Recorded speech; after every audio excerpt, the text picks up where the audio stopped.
Let's blast off to the Costa Rican rainforest. But our first stop is the Division of Driver's Licenses.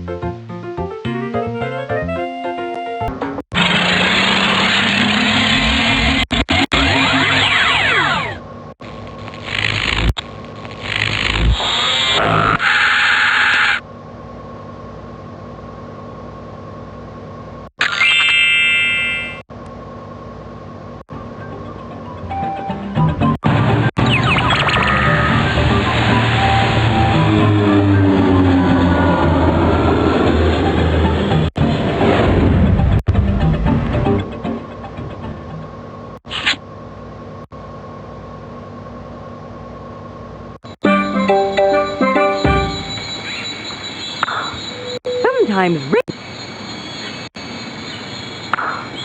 if a tree falls in the rainforest and no one is there to hear it, does it make a sound?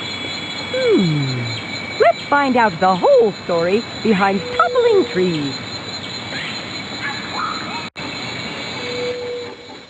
Iguana on the scene with a special rainforest news flash. A tree has fallen over, creating a large gap in the forest, as you can see behind me.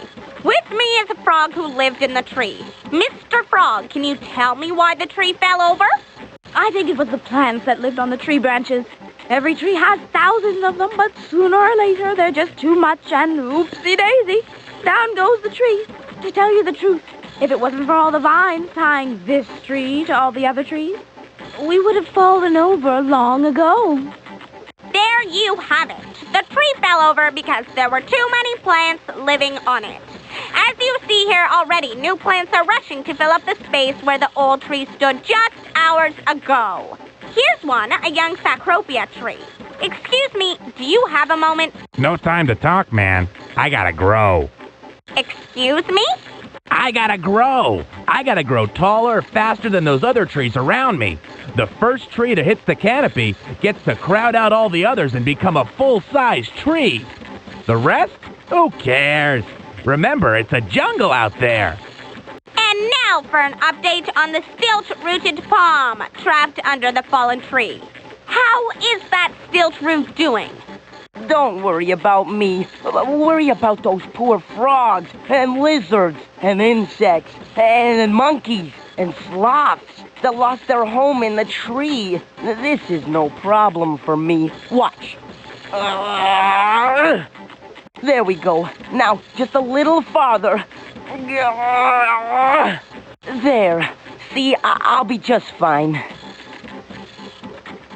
That's great. But for you, monkeys and sloths, what now? Time for another tree, I guess. In a few years, this area will be as good as new. But for now, there are other trees in the forest. Yes, folks, you heard it here first. There are other trees in the forest. We now return you to your regularly scheduled rainforest activities.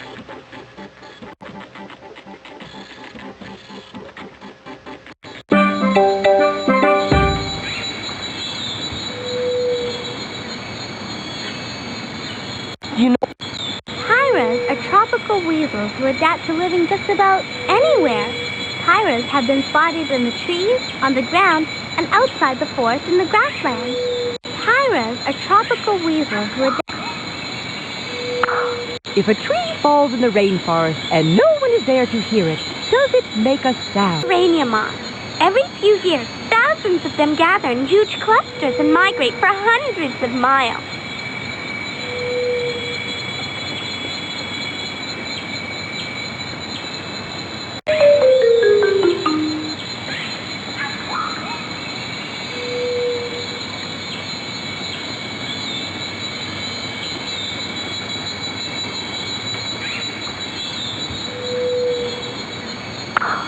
This piper's piping up to tell us something.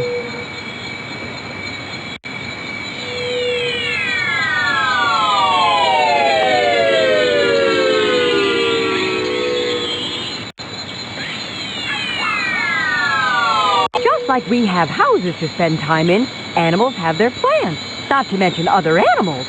Let's take a look.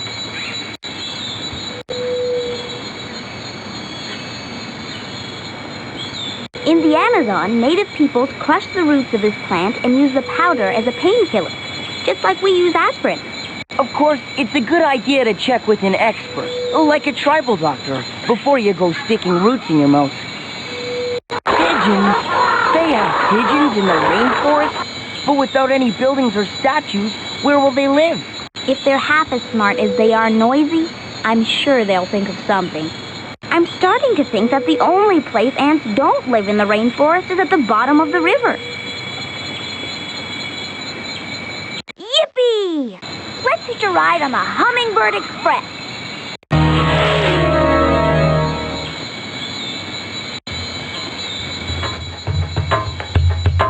If you're a blind mite the size of a pinhead, how do you get from the flower you live in to another one more than a mile away? Simple.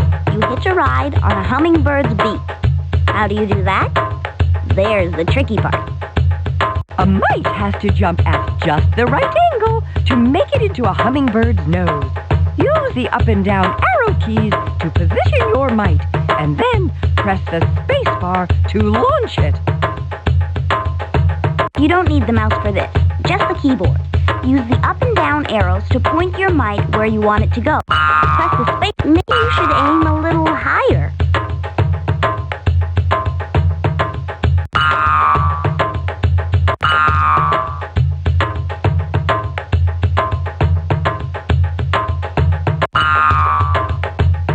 If you want to know how the game works, click the question mark.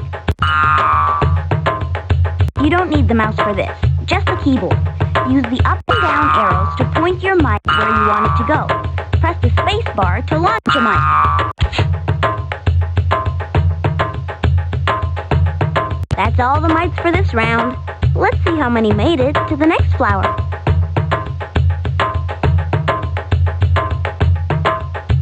Careful, you've only got a few mites left.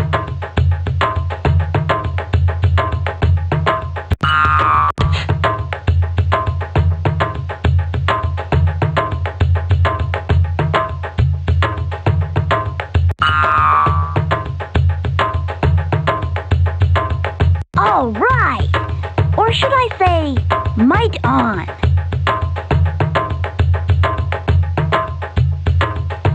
Careful, you've only got a few mites left.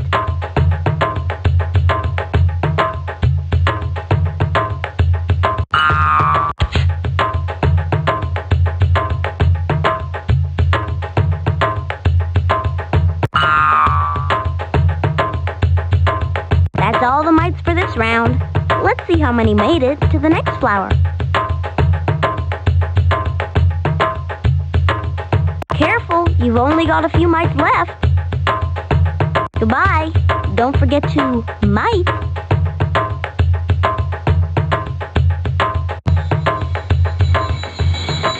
Welcome, intrepid explorer, to... This is what the... Can it be you'll find these animals in...